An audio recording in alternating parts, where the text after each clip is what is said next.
বাড়িতে নিরামিষ কিছু রান্না হয়েছে শুনলে যার সবার আগে গায়ে জ্বর আসে সেটা হচ্ছে আমার হাজব্যান্ড।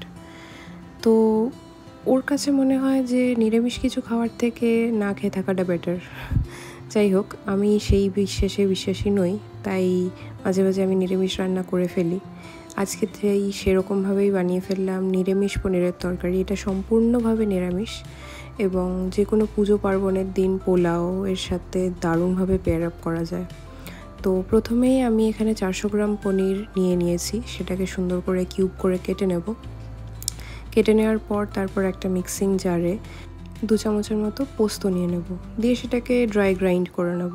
ড্রাই গ্রাইন্ড করে নেওয়ার পর ওর মধ্যে দিয়ে দেব ভেজানো কাজু। আমি এখানে 50 গ্রাম মতো কাজু নিয়েছি। তারপর ওটার সাথে আরও 2টো কাঁচা লঙ্কা দিয়ে ভালো করে একটা পেস্ট বানিয়ে ফেলবো। এদিকে আমি ক্যাপসিকামটাকেও সুন্দর করে রাফলি কুচিয়ে নিয়েছি। এবারে কড়াইতে একটু তেল গরম করে তার মধ্যে বাটার দিয়ে ভালো করে গরম হয়ে যাওয়ার পর ওর মধ্যে আমি পনিরগুলো অ্যাড করে সটে করে নেব। ভালো করে লাল লাল করে সটে করে নেওয়ার পর পনিরগুলোকে তুলে রেখে দেব।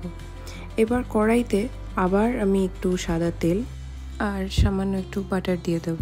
বাটারটা মেল্ট করা অবধি ওয়েট করব। ভালো করে মেল্ট করে গেলে সেই মেল্টেড বাটারের মধ্যে আমি দিয়ে দেব ক্যাপসিকাম কুচিগুলো। ভালো করে ক্যাপসিকাম কুচিগুলো এর সাথে ভেজে নেব। তারপর দিয়ে দেব কোচানো কাঁচা লঙ্কা। এটাকে ভালো করে ভাজতে হবে।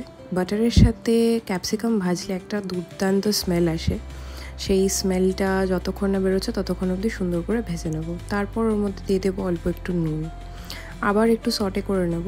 তারপর ওর মধ্যে অ্যাড করে দেব সেই পেস্টটা যেটা আমরা বানিয়ে রেখেছিলাম পোস্ত আর কাজু দিয়ে।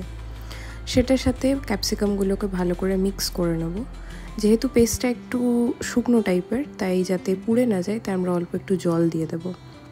তারপর দিয়ে দেবো একটু চিনি আর দিয়ে দেবো এখানে স্টার মশলা ম্যাগি মশালায় ম্যাজিক। ভালো করে মিক্স করে নেব সবটা। তারপর দিয়ে দেব ভেজে রাখা পনিরের টুকরোগুলো।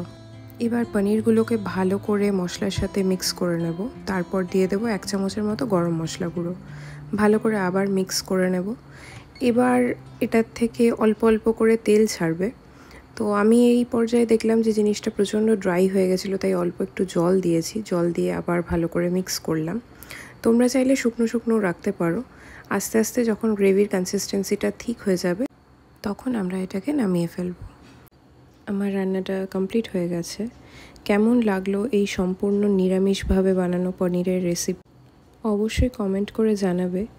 আর যদি ভিডিওটা ভালো লেগে থাকে তাহলে লাইক, শেয়ার, সাবস্ক্রাইব করতে ভুলবেন না এই চ্যানেলটাকে। দেখা হচ্ছে নেক্সট ভিডিওতে।